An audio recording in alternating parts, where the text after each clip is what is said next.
जय Hind dear student, CDS का result out हो चुका है और कई बार ऐसा देखने में आता है कुछ बच्चे पहली बार में कोई एक एग्जाम क्लियर कर जाते हैं। देखिए भाई, कोई एक परीक्षा पहली बार में निकल जाए तो लोग ये कह सकते हैं कि ये आपका लक बाय चांस है, ये आपकी किस्मत से निकल गई है। पर अगर एक ऐसा स्टूडेंट आपके सामने हो जो पहले एफकेट के एग्जाम भी क्लियर करे और एफकेट के एग्जामिनेशन के साथ साथ वो बंदा सीडीएस की एग्जाम भी निकाले, तो ये कतई लक बाय चांस नहीं है, ये सिर्फ और सिर्फ हार्डवर्क का नतीजा है। और ये कमाल किया है हमारे विद्यार्थी सुधांशु ने। सुधांशु, आपकी सफलता के लिए पूरे संस्थान की ओर से मैं आपको हार्दिक शुभकामनाएं देता हूं। Thank you sir. और आपके उज्जवल भविष्य की कामना करता हूं कि हम आपके सामने एफकेट के एसएसबी के साथ साथ सीडीएस का एसएसबी भी होगा। तो सीडीएस का जो रिजल्ट आया है इसमें फोर्स डिफेंस एकेडमी के स्टूडेंट्स ने बहुत शानदार रिजल्ट दिए हैं और अभी स्टूडेंट्स के कॉल आ ही रहे। एग्जैक्ट फिगर हम आपको कल या परसों तक आउट करेंगे कितने बच्चों ने हमारे सीडीएस क्लियर किया है। पर मैं हमारे विद्यार्थी को आपके सामने लेकर के आया हूँ कि अगर आप भी सीडीएस की प्रिपरेशन कर रहे हैं और इस प्रिपरेशन के दौरान आपको ऐसा लगता है कि किस सब्जेक्ट को किस तरह से प्रिपेयर किया जाए, कहाँ स्ट्रॉन्ग पॉइंट कैसे बनाया जाए, किस सब्जेक्ट को कितना टाइम दिया जाए, तो वही सब हम डिस्कस करेंगे सुधांशु के साथ। तो सुधांशु, स्टूडेंट्स को हम बताना चाह रहे हैं कि किस तरह से, जैसे हमारा सीडीएस का एग्जामिनेशन होता है, आपका ओटीए के लिए क्लियर हुआ है। ओटीए में दोनों चीज़ें होती हैं, जनरल स्टडीज़ भी होता है और इंग्लिश भी होता है। आपने इंग्लिश पर कैसे अपनी कमांड बनाई, इंग्लिश को आपने कैसे मजबूत किया? सर पहले तो सब जय हिंद दोस्तों। सबसे पहले सर मैंने आपकी सिंपल अप्रोच फॉलो की कि डेली आपको न्यूज़पेपर तो पढ़ना ही है 15 मिनट के लिए, ज़्यादा नहीं 15 मिनट के लिए, उससे सिटिंग बैठ जाती है एंड देन वो इंक्रीज़ कर देता है। एंड इससे मुझे सेंटेंस फॉर्मेशन में बहुत ज़्यादा हेल्प मिली सर। प्लस रीडिंग कॉम्प्रहेंशन और जो भी जम्बल्ड सेंटेंसेस होते हैं वो बहुत ही ईजिली PQRS वाले हो गए मेरे। एंड देन उसके बाद ग्रामेटिकली भी न्यूज़पेपर पढ़ने से हमारा ईजी इंप्रूव हो जाता है, बिकॉज वी नो। और जिस तरह से आपने सेंटेंस का स्ट्रक्चर हमें समझाया था कि बहुत स्ट्रक्चर भी समझने में बहुत ज़्यादा हेल्प आई। सो मैंने कंटिन्यूसली टेस्ट दिए, टेस्ट मैंने कभी नहीं छोड़े, टेस्ट का रिव्यूज़ एक एक लिया। वोकेबलरी पे आपका बहुत ज़्यादा इंपॉर्टेंट फोकस था तो मैंने उस पर बहुत ज़्यादा फोकस किया। डेली मैंने वर्ड लिस्ट याद की और उन वर्ड लिस्ट पर सेंटेंस फॉर्म किए। एंड जिन्होंने मुझे मतलब एक लाइफ में कॉन्फिडेंस दे दिया कि जब भी मैं कोई पैसेज पढ़ता था मुझे तुरंत उसका मीनिंग समझ में आता था और ईजी क्वेश्चन लगने लगते थे फिर। तो अगर आप भी सीडीएस की तैयारी कर रहे हैं तो सुधांशु की जो ट्रिक है, इनका जो तरीका है उसको फॉलो कीजिए। इन्होंने शुरुआत में 15 मिनट्स पर डे न्यूज़पेपर पढ़ना स्टार्ट किया। जब 15 मिनट डेली आप न्यूज़पेपर पढ़ रहे हैं, इंग्लिश न्यूज़पेपर को पढ़ रहे हैं, तो उस न्यूज़पेपर को पढ़ने के बाद ये 15 मिनट्स की जो आपकी सिटिंग है ये आधा घंटा और 1 घंटे तक बढ़ जाएगी। और जब इस सिटिंग के साथ आप मेहनत करेंगे तो निश्चित तौर पर आपका कॉम्प्रहेंशन पार्ट, आपका PQRS जो जम्बल्ड पार्ट है वो, और साथ ही साथ ग्रामर, ये सारे के सारे पार्ट्स मजबूत हो जाएंगे। साथ में वोकेबुलरी, जैसे हम डायरेक्टली वर्ड्स को अगर रट रहे होते हैं तो कई बार उन वर्ड्स के मीनिंग स्किप हो जाते हैं, कई बार बड़ा कन्फ्यूजन क्रिएट हो जाता है। और जब आप वोकेब पढ़ रहे हैं, अलग से प्रिपेयर कर रहे हैं और उसके साथ ही साथ पैरेलली न्यूज़पेपर पढ़ रहे हैं, तो वहाँ से आपका इंग्लिश का सेक्शन बहुत ही मजबूत हो जाता है। और इंग्लिश ही सीडीएस में फर्स्ट पेपर होता है। जी सर। और आपने इंग्लिश बना दिया तो बाकी दिन आपका बनने वाला होता है। वहीं से एक बैक थ्रू मिलता है और वही आपके सफलता के रास्ते को सारे कांटे एक तरफ कर देता है। तो ये तो हुई इंग्लिश की बात। इंग्लिश के बाद सुधांशु, करंट अफेयर्स का बड़ा रोल रहता है सीडीएस में। जी सर। और करंट अफेयर्स के साथ साथ ज्योग्राफी। बिल्कुल सर। तो आपने करंट अफेयर्स के लिए क्या किया? पहले तो करंट अफेयर्स के लिए स्टूडेंट्स को बता दें, आप क्या किया आपने current affairs? Sir current affairs के लिए जैसे यूट्यूब पे बहुत सारी वीडियोस अवेलेबल है, तो बच्चे कई बार कंफ्यूज हो जाते हैं। लेकिन मैंने सिंपल सी अप्रोच रखी, जो क्योंकि पहले मैंने बहुत बार एग्जाम दिया एंड मैंने पहले भी एफकेट की वीडियो में बता चुका हूँ कि मैं पहले क्लियर नहीं कर पाया बिकॉज मैं बहुत सारी चीज़ों मटीरियल में कन्फ्यूज हो जाता था। तो मैंने इस बार सिर्फ हमारी कोचिंग में मैम है शिवानी मैम, उनकी क्लासेस अटेंड की जो कि डेली लगती है करंट अफेयर्स की 1 घंटे की। एंड जस्ट मैंने वो अटेंड की एंड कुछ इंपॉर्टेंट नोट्स लिए। एंड आप बिलीव नहीं करेंगे सर कि उसमें करंट अफेयर्स के जितने क्वेश्चंस थे वो बहुत ज़्यादा इजी लगे मुझे, क्योंकि बैक ऑफ द माइंड वो अगर आप डेली क्लासेस अटेंड करते हैं, आप रिवीजन क्लासेस अटेंड करते हैं, तो वो दिमाग में स्टोर हो जाती है एंड वो ऑप्शंस बस आप टिक करके आ जाते हो, जो कि बाद में सही निकलता है मोस्ट प्रोबेबली। एंड इसने मुझे बहुत हेल्प किया मेरी करंट अफेयर्स में। तो सुधांशु ने जैसा बताया कि कंटेंट बहुत अवेलेबल है, पढ़ाने वाले बहुत सारे हैं, पर आपको एक पर्टिकुलर चीज़ के लिए एक ही टीचर पर रिलाई करना पड़ेगा। हाँ, जब आप रिलाई कर रहे हैं तो पहले ये देख लें कि वो टीचर आपके लेवल से पढ़ा रहे हैं या फिर नहीं पढ़ा रहे हैं। और जैसा सुधांशु ने बताया कि शिवानी मैडम बहुत अच्छा पढ़ा रहे थे और उनका पढ़ाया हुआ जो इनके माइंड में पिक्चर क्रिएट कर देता था, और वही सारी जब कोई चीज़ आपकी ऑलरेडी पढ़ी हुई है या फिर कोई चीज़ आपकी सुनी हुई है, देखी हुई है, तो निश्चित तौर पर जब उससे रिलेटेड क्वेश्चंस आते हैं तो क्वेश्चंस बनते हैं। तो ये था करंट अफेयर्स का मामला। जी सर। इसके बाद बड़ा फिगर होता है ज्योग्राफी का। जी सर। और यूपीएससी एग्जामिनेशन का बैकबोन होती है ज्योग्राफी। जी सर। कैसे क्या महारत हासिल की इसमें? सर सबसे पहली बात, जैसे कि मैंने यहाँ पे एनडीए भी के लिए भी तैयारी की थी, तो मुझे पहले से लगता था कि मैं जीएस कभी नहीं निकाल पाऊंगा। मैं पहले ही बहुत बार डिस्कस कर चुका था कि क्या करूँ, स्ट्रैटेजीज देख ली मैंने। मुझे लगता था कि 20 मार्क्स सेक्शनल कट ऑफ निकालना सीडीएस में जीएस का बहुत मुश्किल है, अगर साइंस, क्योंकि साइंस कई बार इतना कॉन्फिडेंस नहीं आ पाता है। इस बार मैंने महेंद्र सर जो कि हमें फोर्स में पढ़ाते हैं, उनसे मैंने अप्रोच सीखी कि मैं कैसे पढूं, क्या कितना टाइम किस टॉपिक को दूं और कितने डिटेल में पढूं, क्योंकि मेरे पास समय भी कम था, मैं थोड़ा लेट आया था। तो सर ने जो मुझे अप्रोच बताई कि डेली जो बस क्लास अटेंड करते जा, रिवाइज करते जा बस, और क्वेश्चन लगाते जाओ प्रीवियस ईयर के, बस मैंने सिर्फ ये 3 चीज़ें की सर। और टेस्ट तो मैंने दिए ही दिए, जैसे हर चीज़ में बोल रहा हूँ, टेस्ट देना सबसे ज़्यादा इंपॉर्टेंट है।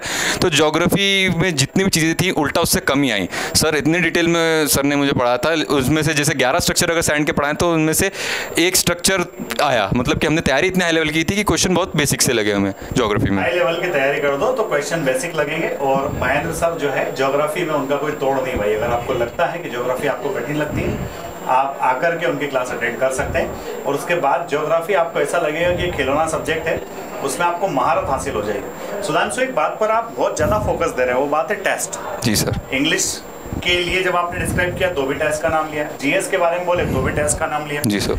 कई सारे स्टूडेंट जब टेस्ट होते हैं या कोचिंग क्लासेस में, जो भी बच्चा जिस भी कोचिंग में पढ़ रहा हो, जरूरी नहीं घर बच्चा आकर के कोर्स में ही पढ़े, कई बार जब विद्यार्थी पढ़ रहे होते हैं और उनके टेस्ट स्टार्ट होते हैं तो बच्चे टेस्ट 1-2 टेस्ट दे देते हैं और उसके बाद भाग जाते हैं। टेस्ट इतना डरते हैं, क्या वाकई टेस्ट से डरना सही बात है? डर के मारे टेस्ट नहीं देना उचित है? आपको क्या लगता है? जी नहीं सर, टेस्ट को लेके मेरा कंसेप्शन भी पहले ऐसे ही था, क्योंकि टेस्ट मैं भी पहले बहुत, जब मैं 4 ईयर पहले मैंने प्रिपरेशन स्टार्ट की तो ऐसा रहता है कि हमने तैयारी नहीं की, हम कैसे टेस्ट दे दें, तो हम एक गलत स्टेप उठाते हैं और हम टेस्ट नहीं देते हैं। इससे हमें पता ही नहीं चलता कि हम कहाँ स्टैंड कर रहे हो सब्जेक्ट में, एंड दैट्स वाई हम एग्जाम भी क्लियर नहीं कर पाते हैं। मैं बहुत अच्छा एग्जाम्पल उस चीज़ का जो कि नहीं कर पाया क्लियर। लेकिन मैंने जो चीज़ अभी अप्रोच में मेरी चेंज की कि टेस्ट कंटिन्यूसली देना है, भले ही कैसा भी रिजल्ट आए। मैंने कोचिंग का हर एक टेस्ट दिया और लास्ट डे 5 अप्रैल तक मैंने टेस्ट दिया, जो कि हमारी कोचिंग में लास्ट टेस्ट था। एंड तब तक सिर्फ 2 ही स्टूडेंट्स आ रहे थे। एंड मैं ये कहना चाहूँगी, जब तक अगर आप टेस्ट में डटे रहोगे, नो मैटर आपका कैसा भी रिजल्ट आ रहा है, वो क्वेश्चन आपको क्या पता स्ट्राइक वहाँ पर आ जाए मेन पेपर में। तो मैंने टेस्ट दिए, देन एनालिसिस किए कि कौन से जगह से ज़्यादा क्वेश्चन पूछ रहे हैं और प्रीवियस ईयर सॉल्व किए। मोर देन इनफ क्वेश्चन थे वो, एंड उन्होंने मुझे बिल्कुल बेसिक सा पेपर मुझे जीके का लगा। मैंने मोर देन 50 मार्क्स स्कोर किए।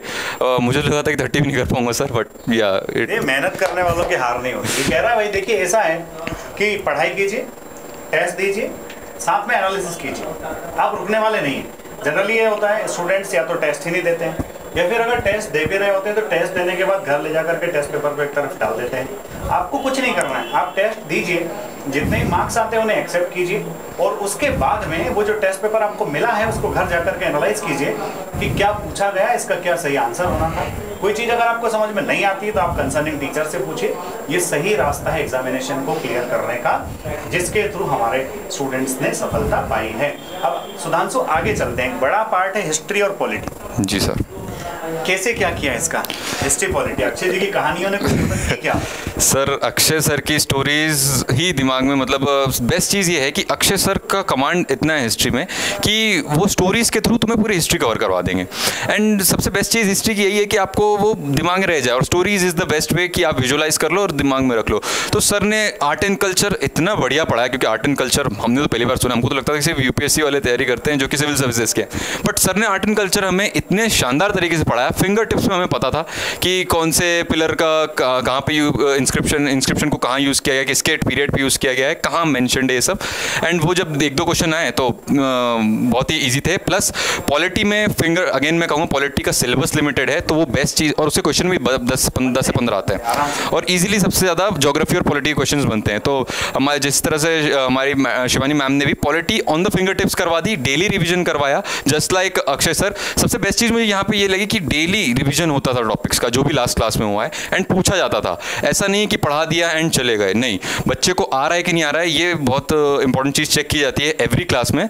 तो वो चीज़ बहुत ज़्यादा हेल्प करती है, क्योंकि बच्चे रिवाइज करके नहीं आते हैं, तो जब टीचर करवा दे तो इट हेल्प्स अ लॉट। वो क्लास में जो टीचर पूछते रहते हैं, कई बार बच्चों ऐसा लगता है हम बड़े हो गए हैं, अब हम स्कूल में नहीं है, आप पढ़ाइए, आप क्यों हमसे रोज खड़ा करके पूछ रहे हैं। सही तरीका है क्या, पूछना चाहिए? सर ऐसा भी नहीं, कंटिन्यूसली पूछना तो बिल्कुल चाहिए कि पता होना चाहिए कि बच्चे की स्टैंडिंग कहाँ है, लेकिन टीचर्स इंटरवल्स में पूछते थे, नॉट डेली पूछेंगे तो सिलेबस कंप्लीट करने में दिक्कत होगी। बट हाँ, बहुत वास्ट सिलेबस है सर। जी सर। साइंस का क्या किया था? साइंस का पीसीबी का भी बड़ा रोल होता है। जी सर। इसके लिए क्या किया था? कुछ पढ़ा था, कैसे क्या पढ़ा? नहीं सर, एक तो मैं मैथ्स बैकग्राउंड से हूँ तो थोड़ी बहुत हेल्प होती है, बट स्टिल 4 साल से मैंने अगर वो चीज़ स्किप की है तो मुझे पढ़ना तो था। एंड बायोलॉजी जैसे वेटेज, बायोलॉजी में थोड़ा डीप पूछते हैं, तो हमारे यहाँ सुरेंद्र सर ने बायोलॉजी बहुत ही मतलब अच्छे से पढ़ाई, पूरे प्रॉपर नोट्स प्रोवाइड किए एंड इन डिटेल पढ़ाई। एंड जो जिस तरह से सर की अप्रोच थी केमिस्ट्री में, बायोलॉजी में, तो उससे मुझे बिल्कुल भी कोई दिक्कत नहीं आई एंड सारी चीज़ें बैक ऑफ द माइंड थी एंड ईजिली क्लियर कर लिया मैंने। जी सर। मैं आपको बता रहा हूँ कि फोर्स डिफेंस एकेडमी पर बहुत ही अव्वल दर्जे के टीचर्स पढ़ा रहे हैं। इन टीचर्स के मार्गदर्शन में, और हम एक बात कहते हैं बच्चे से, आप आइए और 4 महीना बिना एब्सेंट के सिर्फ क्लास में बैठे रहिए। अगर आपका परसेप्शन चेंज ना हो जाए, अगर आपका दिल खुद ना बोले कि मेरा एग्जाम निकलेगा या नहीं निकलेगा, डेफिनेटली बोलेगा, क्योंकि इतने विद्वान लोग सारी क्लासेस को पढ़ा रहे हैं, लिमिटेड संख्या में स्टूडेंट्स होते हैं, और एक वही चीज होती है जो आपको सफलता के मुहाने पर लेकर के जाती है। तो आप सभी की ओर से एक चीज़ बोलनी सर मुझे। मैं जब आया था कोचिंग में एफकेट की तैयारी करने के लिए, तो मैं फरवरी में आया था, मुझे लगा था कि मेरा इस बार भी एफकेट नहीं निकलेगा। मैं सर के पास आया, सर को भी वो दिन मालूम है। मैंने कहा सर मैं बहुत परेशान हूँ एंड मुझे हेल्प चाहिए। तो ऐसे टाइम पे मैं 2-3 जगह गया था, उन्होंने बोला कि तुम्हारी अप्रोच में दिक्कत है, ये दिक्कत है। जब मैं सर के पास आया, सर ने मुझे बोला बिल्कुल मिलेगी हेल्प, आजा आज से बैठ जा। बस सर ने इतनी चीज़ें बोली और मुझे लगता है बस उतना ही सुनना था। एंड आप बिलीव कर सकते हो, मैंने उतने से ही 3-4 वर्ड से सर से कॉन्स्टेंटली हेल्प भी मांगी जब भी मुझे अप्रोच में दिक्कत लगी। एंड मेरा उसी कारण पहली बार फर्स्ट टाइम में मेरा एफकेट और सीडीएस, मतलब अगर मैं बोलूँ प्रिपरेशन अच्छे से करी तो मैंने फर्स्ट टाइम किया है, उसी टाइम में मेरा एग्जाम निकले हैं just because of sir. Sir ने बहुत हेल्प की मेरी। ये सुधांशु का बड़प्पन है भाई। क्या होता है, देखिए आप गाइड तो टीचर सबको करता है, पर कौन बच्चा है जो उनकी पूरी बात एक बार में मान लेगा। कई बार किसी को लगता है कि जब तक कोई हमको आधा घंटा ना समझाए तब तक कुछ समझाया नहीं है, और कोई समझने वाला होता है वो 4-6 वर्ड्स में समझ जाता है। और देखिए अप्रोच में थोड़ी बहुत प्रॉब्लम हो सकती है। सबसे बड़ी चीज तो ये है कि आप कोई कर रहे हो, कोई काम को कर रहे हो, तो उसको कोई रिकॉग्निशन दे रहा है कि हाँ भाई तू सही रास्ते पे जा रहा है, तो कर रहा है, बस कोई इतना बता दे, काम हो गया। और यही सुधांशु ने जब मुझसे पूछा कि सर मैं क्या करूं, मुझे आपकी मदद की जरूरत है, मैंने बोला कि तू बैठ और मेहनत कर, मेहनत करेगा तो रिजल्ट डेफिनेटली दिखेगा। और रिजल्ट दिखा है, एफकेट के फॉर्म में भी दिखा है, सीडीएस के फॉर्म में भी दिखा है। तो यही चीज़ है कि हम फोर्स डिफेंस एकेडमी पर एक गार्जियन की तरह काम करते हैं स्टूडेंट्स को, क्योंकि आजकल बहुत चेंजिंग माहौल है, बड़ी समस्याएं स्टूडेंट्स को आती है। तो ऐसे अप्स एंड डाउन्स में भी स्टूडेंट्स का हाथ थाम के रखना, यही हमारी एक प्रायोरिटी होती है कि अगर कोई बच्चा मेहनत करना चाहता है तो क्यों ना उससे मेहनत कराई जाए, क्यों ना उसको पॉजिटिव डायरेक्शन में सही तरीके से मार्गदर्शित किया जाए। और यही तरीका है, यही बात है जिससे हमारे स्टूडेंट्स ने एनडीए और पहले सबसे पहले एफकेट के बाद एनडीए और अब एनडीए के बाद सीडीएस में धमाल मचाया है। Congratulation Sudhanshu, thank you so much sir. SSB के लिए गुड लक, आप बहुत अच्छा परफॉर्म करेंगे, डेफिनेटली आप हिंदुस्तान के लिए बहुत अच्छे सोल्जर बनेंगे। आपको बहुत बहुत शुभकामनाएं। Thank you sir. सभी को जय हिंद। जय हिंद, जय हिंद एवरीवन।